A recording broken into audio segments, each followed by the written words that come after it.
It was a beautiful morning in New York City. That's where I lived and worked for a number of years. As I recall, about 1:45 or 10 to 9 o'clock, I was walking out of the subway at Houston and Broadway, and as I was coming up the subway stairs, I could hear people screaming. And the World Trade Center's been hit, the World Trade Center's been hit. And New Yorkers are usually unfazed by most things. It brought my attention to I couldn't see the World Trade Center, but to the panic I was seeing on some people's faces. At the time, I worked for Pope Air Force Base at the 43rd Contracting Office.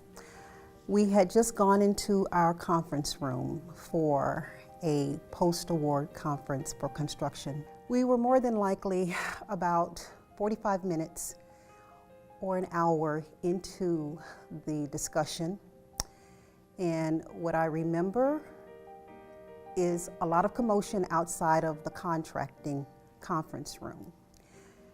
At that point, I remember the door busting open and the NCOIC running in and shouting to everyone, get out, the contractors have to leave. We are being locked down. And we had a TV at the hospital that always had the news on. And I saw the first plane hit the tower. And I thought, oh my gosh, it's been a horrible accident.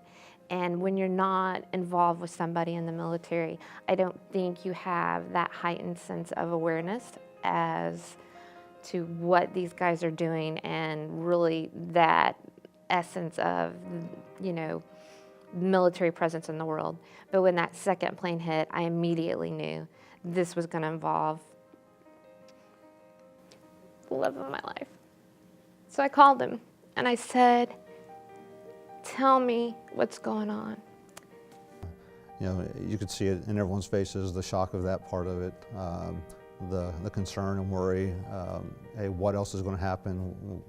There were so many unknowns at that point that it was really hard to get a grasp of what your emotions were between the excitement of wanting to help and just the, you know, the feeling of pain for those that are hurting because of lost loved ones, but then also the whole anger at whoever had done that and trying to figure out, hey, who would pin this on? Was it Iraq? Was it Saddam Hussein? Was it some other terrorist organization?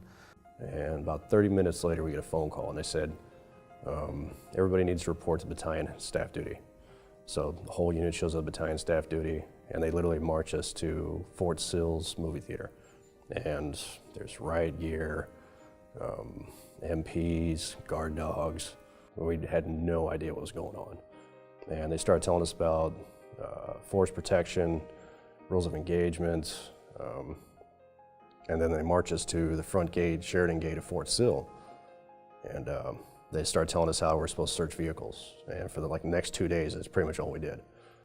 I know that we had church, we went to church, we prayed, and no one, no matter where you went, could believe it. The neighborhood, there was just so much unity within the community. You know, everybody just asking, what can I do?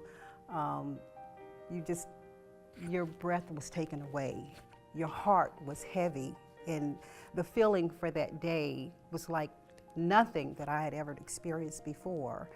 And just prayed that the Lord would take care of all families and that nothing like that would ever happen on this U.S. soil again.